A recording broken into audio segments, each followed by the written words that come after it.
KUVO Jazz 89.3 as we continue bringing autism acceptance to the community.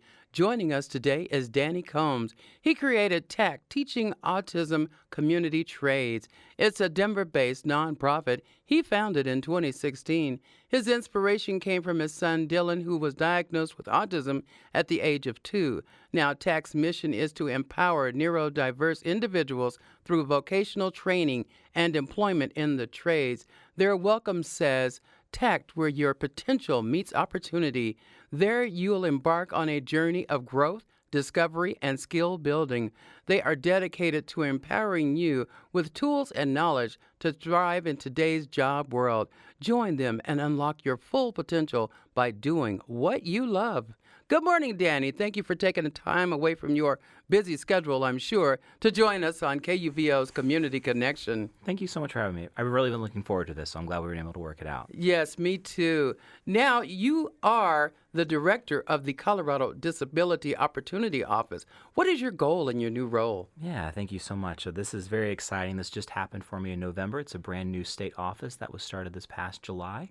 And CDU, as we call it, is part of the Department of Labor and Employment, which is pretty amazing, but also works with the LG and the governor, leading in disability policy and strategy. And we're actually funded by all those black license plates you see around Colorado, Okay. the red ones, the green ones with the white sky. Right. And we get to also create incredible grant opportunities for disability application assistance and new and innovative ideas. In fact, we just finished a round where we awarded over $2 million. And we just have another round we just started where we had over $15 million and 191 organizations apply, which is incredible that we're able to provide that kind of funding to serve people here in Colorado working with autism and disability. Yes, that is awesome. Awesome. Now, you are building careers and futures for the entire autism community. Share with us what your unique training provides and how long is the training program at TACT? Yeah, when I started TACT and my son Dylan was diagnosed, it became very apparent very quickly, and most people don't recognize this, the autism community is the highest unemployed demographic in the country. True. And when you look at that equality of opportunity, it's just not there for the autism community. And autistic individuals are regularly ostracized. So the idea was to use the skilled trades because he was very good from a very young age. Before he could say, hello, Dad, he was able to visualize, conceptualize, and make things. I was that dad that let my son play with scissors. Amazing things. And we ended up using the skilled trades as, again, that vessel to develop employment skills.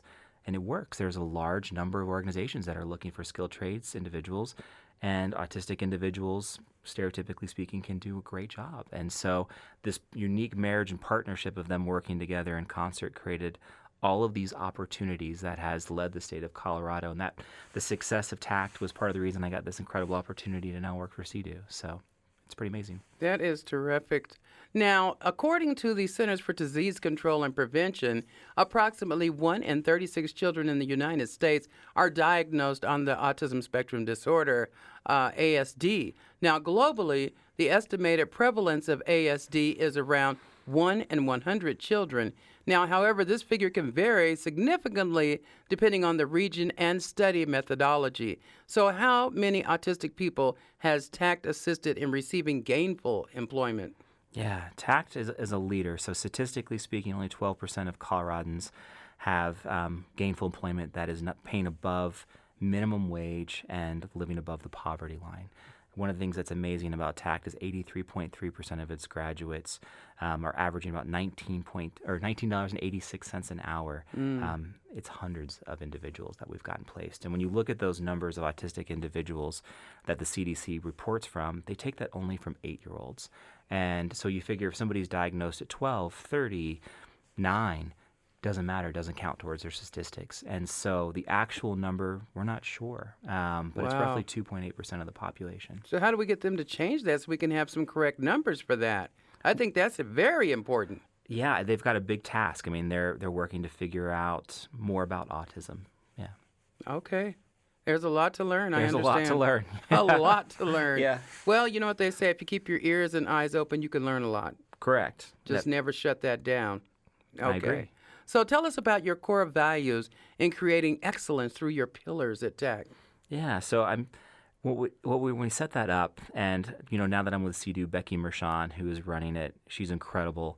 I think she's going to take it to the next level, which will get even further than I was able to do, which is pretty powerful.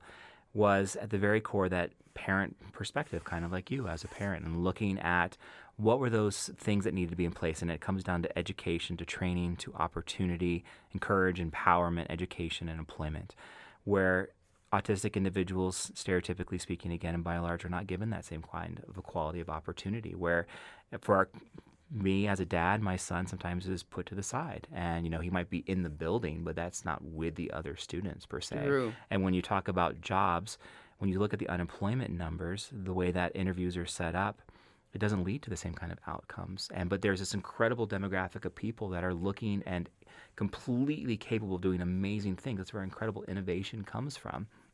And by the pillars that TAC set up, it's changing that narrative, and it's showcasing that, as Temple says, for a friend of both of ours, that difference, not less, and that by giving that opportunity to develop those skills and actually see for themselves all they can do for the first time, oh my gosh, it's wild the outcomes that come from that. It is. It's fabulous that, if you met one person with autism, you've met one person with autism. Very true. No two people are the same. Yeah. It's amazing the skill level where one may be very high and one may be very low, but nevertheless, they're still individuals. And that's what a lot of people don't get. So my question is, how do we teach the community to accept autism in individuals?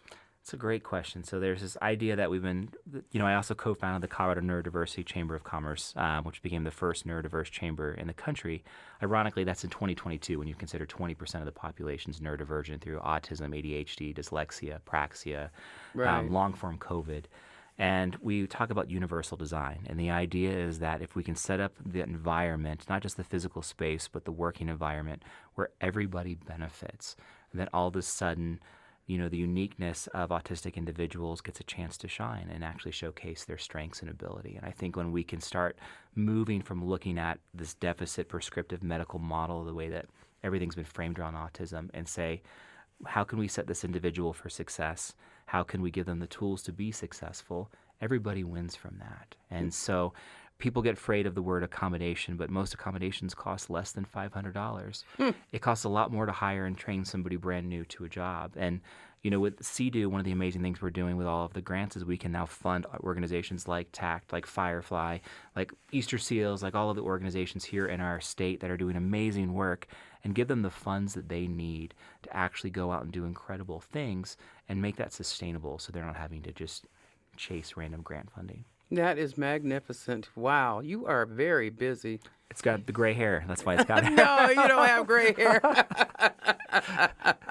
Well, how can our listeners get more information? Yeah, so I would encourage everybody to look up the Colorado Department Disability Opportunity Office, part of the Colorado Department of Labor and Employment. See the work that we're doing. We're building a new state agency and website that'll have all kinds of resources, and that would be a great starting spot, linked from the Colorado Department of Labor and Employment's website too. So that's a good place to start.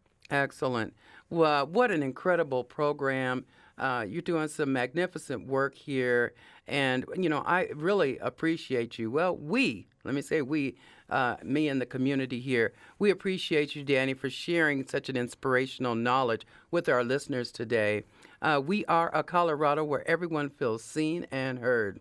Yeah, Colorado for all. Agreed.